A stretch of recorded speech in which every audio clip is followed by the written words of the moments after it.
On this episode of Lapeef, Let's Talk. So, Ashley, we clearly understand what your expectations are and the type of men that you want, No, you what don't. they need to make or whatever. You explained it very well in the first two segments. Let me ask my question. No, you don't. Let me I ask my tell you what I question. like. Let me ask my question.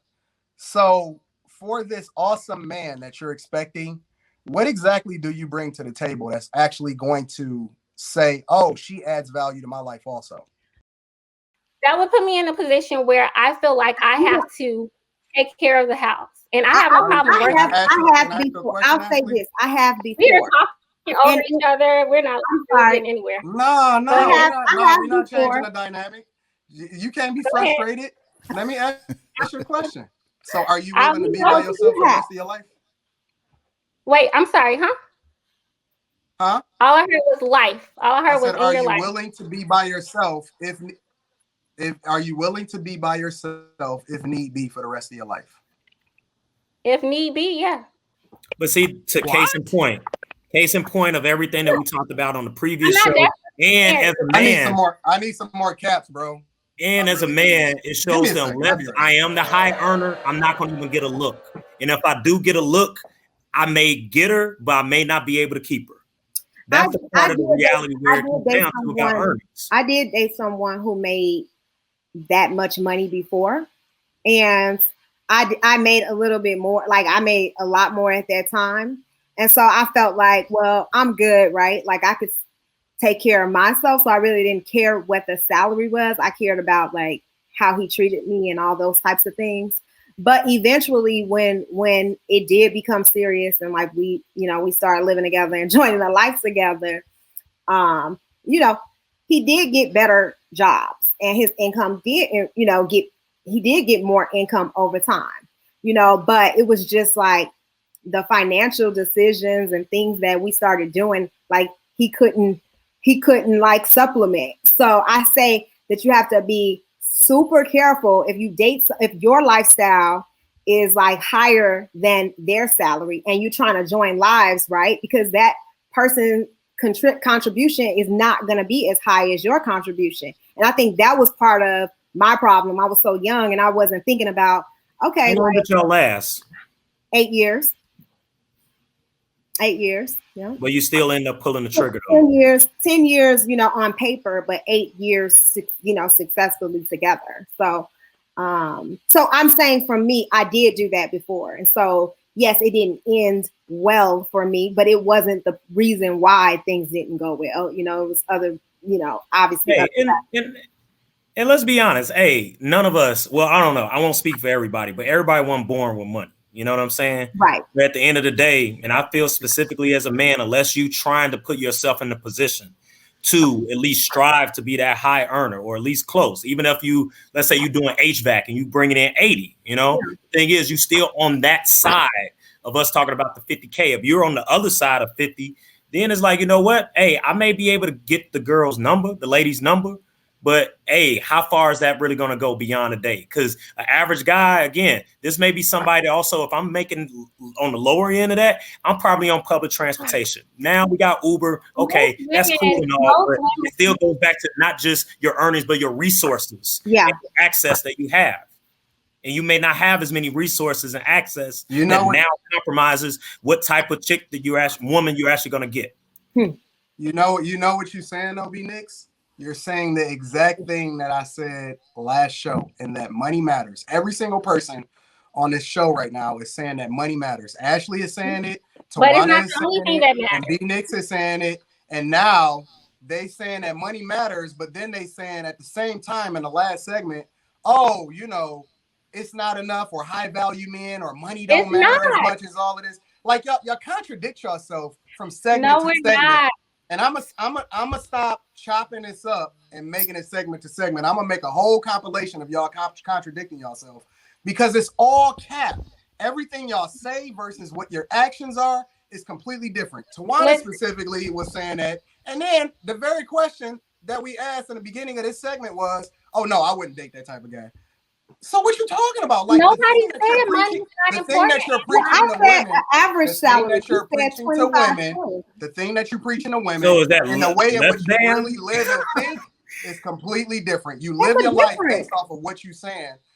it's off. It's all cap. I live my. Y'all speaking Capanese. I never put a dollar value on any man or. We just said we did put a dollar value on it where we talked about the average man. So then it shouldn't really matter about earnings at all. Then if we're talking about just the average guy.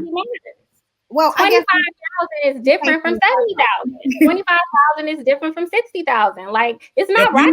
If you bring in 70, 80K, you are almost on the higher end of that. But everybody's not bringing in 80K. The contradiction compilation coming up. This is not. Can I say something? This is not contradiction.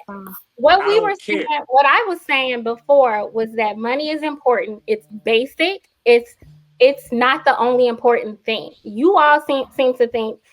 A lot of men, maybe not you all, seem to think that money is just it. And that's all y'all come with. And that's it. And you all say the resources and access that comes along. But it's not just resources. It's the man that you are, the baggage that you're bringing. And can I ask you one last question, Ashley? Yes, when I'm done making my statement. Thank you. Okay, make a statement.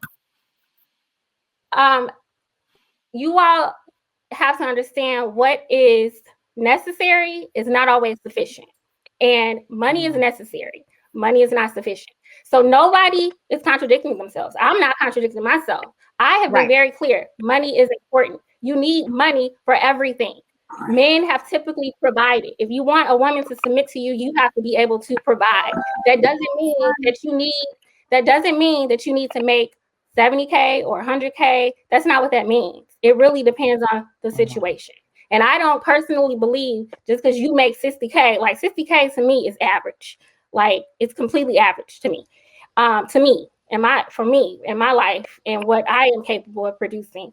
When you count society, when you count expenses, real estate, savings, taxes, when you count all those things, 60K is not a lot of money. So yes, I'm not sure where's the confusion. Money is important. Okay, so let me hold on, Anton. Hey, Anton, Anton, we got to call her. We got to call her. Right before the call, though, JR. Let me just ask this one question. So, Ashley, we clearly understand what your expectations are and the type of men that you want, what they need to make or whatever. You explained it very well in the first two segments. Let me ask my question. No, you don't. Let me ask my question. Let me ask my question. So, for this awesome man that you're expecting, what exactly do you bring to the table that's actually going to say, oh, she adds value to my life also? I add value through my insight, through the fact that I'm a woman of character, of integrity. Like, I'm a wise woman with foresight. I have a skill set of my own. I can work, and I actually do quite well for myself. I don't go showboating my money. I'm very smart when it comes to money. I mean, it really depends on the man and what he's looking for. But I know a great woman. So I was taught, and these are things that y'all don't value, but I was taught self-respect, self-discipline, sexual discretion. I was taught, I know how to raise a child. I know how to be a loving, nurturing person. Like, I have tons of things to offer. Now, if that's not good enough for you, then it's not good enough for you. I think that just because they make 70K or 60K, that they are like, it's like, no. You gotta come with more than that. I don't understand what's so hard to get about that. Nobody's skating around reality. Nobody's saying. I think the question was specifically like, is it okay to date someone that's average? And to me, I think that it is fine to date someone that's average. And I think that that salary range is an average salary range, 50 to 70K, or even if we go 40 to 70K. I think that those men can be in great positions, have benefits. There's other things that come along with that. They can have a savings. They can be smart with their money. You still look at this average guy as the based on previous shows, the provider. Are they able to provide? You can provide with 40 to 70K. Yes. Well, I mean, everyone is making 70K. Your point be, Nick, he can't be a sole provider, right? So he can provide, but his wife is probably going to have to work. And there's nothing wrong with that. Dual income households are common as well. Stay home or work like part-time, stay home with the kids. She can't be a housewife, right? So you have to be realistic in your expectations. Like, you gonna date an average man and then you want to be a housewife? Like, you gotta be smart now. You gotta date an average man, but you're gonna have to work every day. You're gonna have to contribute to the household, and you're gonna have to, you know, bring home an income. Y'all gonna have to combine bills, and that's fine. And that is so totally fine. If you have a man that works every day and is willing to work with you, and he, you know, like, we can be on the same page. I pay these bills, you pay this bill, and that's consistency. What happens? I think it can work. I think in my situation, that's not what happened. And so a lot of the times I got left with a lot of the bills, and I was the one, like, you know, trying to figure everything out. If a person is helping you consistently and doing what they promised you that they were going to do, y'all will be fine. That's what I'm saying. I think that you guys are talking about money as if that's the only thing that really determines whether you survive with someone that's making an average income. There's so many other characteristics. Somebody could be making 70K but have 40K in debt, and so now he really only got 30K at his disposal, and he's got a car and got all these other finances that he got to take care of. So I just think it depends on how smart you are. If you 40K but you on the train, that's smart, because you don't have enough money maybe to have a car. So and CTA it runs. So hey, maybe you can't afford that, and you smart, and you making money, you making decisions based on your current circumstance. And I don't think nothing wrong with a man like that. I think that's a smart man. All right, we got the caller back. Hey, JR, let me just say this last stat, bro. Less than 12% of household incomes make, and that's combined incomes, less than 12% make more than $75,000 a year. So I just want to add some context to the conversation so we won't speak on how we feel. And you said less than 12% make 75 combined? How you guys? I got a call. I got the caller back in. Most people live paycheck to paycheck. One thing I say, what Buddy said that called in, is one of those, like, hey, when I got out of school, I was making 18.5, right? And the thing is, it's like, yeah, I was working, but I was in school. And like that brother called in with his engineering degree. The thing is, yeah, we knew that was not going to be sustainable. So the thing is, it is about the grind. And Anton, you call it winners and losers. I call it, the have and have nots. Either you have access to it or you don't. And as much as we don't like hearing that, it's a reality. Either we have access to it or we don't. So each day, every time a man gets up, is one of those that you got to grind in order to find your way to go either up that corporate ladder or through an entrepreneurship route. Because I know for a fact, and I think that brother attests to it, just making 18.5 is not it. I'm living check to check, like you mentioned, Ashley, but that is not the move. So you have to do whatever you need to do in order to grind to get access, in order to make it to this network. Because you would not be able to, if you got a chick, you won't be able to keep it. But the thing is, we're talking about sustainability.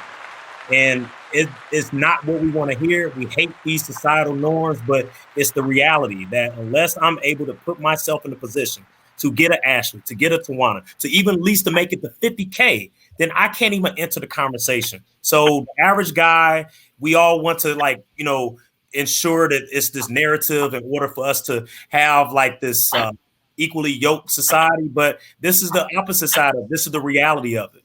And this is the part that it's a hard conversation, but it's a real conversation. So I think it's more so really you have to be able to have the resources, the earnings, and the resources in order to get what you want. Not just the woman, but everything that comes along with that lifestyle, or you're going to be out in the cold.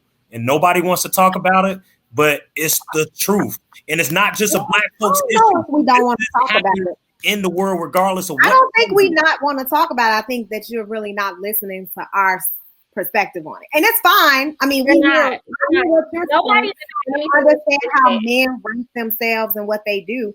But if your entire life is contradictory to everything that someone is saying, how do you then agree with what you say? Like, I'm not a housewife. You know what I'm saying? I'm not a housewife. I never have been. But also, I'm not poor. You know what I'm saying? Like, I ain't, you know, so I have an expectation because I have a lifestyle that I have to live. But to say that there's something wrong with dating an average man, I won't say that because I don't believe that. And there's nothing that you guys said that convinced me that dating an average man is wrong. I understand this engineer guy and his experience. And he thinks that women liked the flashy, like the flashy. So me, I was always afraid of those type of guys because I always felt that I wasn't safe with those kind of guys. Because in Chicago, the men who are the flashiest, the men who got all that stuff, they can get robbed. And my dad always told me not to date those men. And so my mind was totally different. So I guess your mindset, my dad was in my life. He was active in my life. So he used to be like, Tawana, these are type of men, don't do that, don't do this.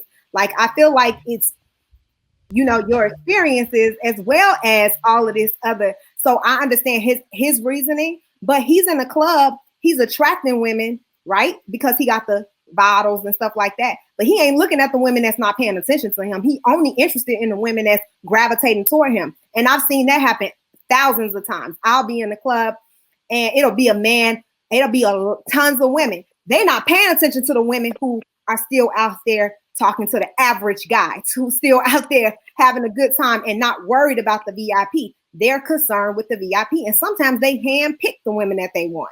And so they don't always, so it's just so many other things that go along with what he said.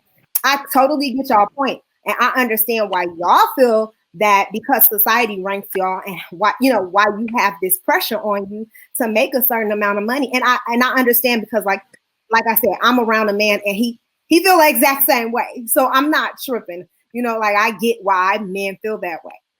What he said specifically was that he was doing a social experiment. I know he said that. I understand. Let me understand. I'm just addressing the opposite side. What he said makes sense in a very simplistic mind. To men, that makes sense. You all have seen girls from the time you were probably in junior high flock to the boys, right? Or the men who had money. They had cars, they had the jewelry. So you all think that that's what women want. And I'm not saying that women don't want that. Most women, which is why y'all think the way y'all think, to that. And they will put up with almost anything and they don't think about other stuff because this man has the money. What I like the guy said, the guys who had that money, what did he say? He said they had the baddest women. He didn't say the smartest women. He didn't say the most respectable women. He didn't say the women that would be good wives. He didn't say the women that were down to earth. He said the baddest women. So you are going by what gets you holds. What women? You can get more women. That doesn't necessarily mean you're getting the quality women. I'm going to give you an example because I have no problem with men ranking. I know I'm not everybody's cup of tea. Okay. I know I'm not everybody's cup of tea. And that's okay with me. I don't have to be the prettiest or whatever. But while you're going for the baddest girl, you're passing up women who would be great wives, who would bring something to the table in time. Because y'all still thinking with your 14, 15, 16-year-old minds, oh, let me go rack up this, rack up that, and I'm going to get the baddest women. And what happens? We see, I'm not hating on you. Explore your options. Do you? But that's why we have so many Black men here's the difference. Are cutting alimony checks because what do? They go in with a pretty girl. They're not thinking about anything else. And so you're judging yourself based off of these women that aren't necessarily the type of women that you even respect. These are the type of women you respect. What did he say? It gets me bad women. That's it. That's what y'all concerned with. So if that's what you're concerned with, then don't complain when she takes you to child support court. Don't complain when a woman does what. The average salary for African American families is $41K. The median is $70. So I mean, I'm just saying this is as of 2020. So we have to actually look at averages, currently, and let's speak to that. But I agree with a lot of what he said as far as Black men who need to, focus on education and trades and other opportunities. And we should be, encouraging that and that women should be attracted to that. And I'm not saying that all women are only attracted to the flashy things. I know that there are women out there who value superficial things. And, that is just how they were raised and what they think is important. But there's so many women who don't. And I'm telling you this because I'm definitely been taught the opposite of that. All my entire life, I have been taught to like be humble and like humbleness. So I just disagree that you can put all women in that category. I think that you are surrounding yourself with a certain type of woman and that you need to expand. But I do believe in working on yourself and making yourself better and becoming the best version of yourself. I agree with that. Yeah.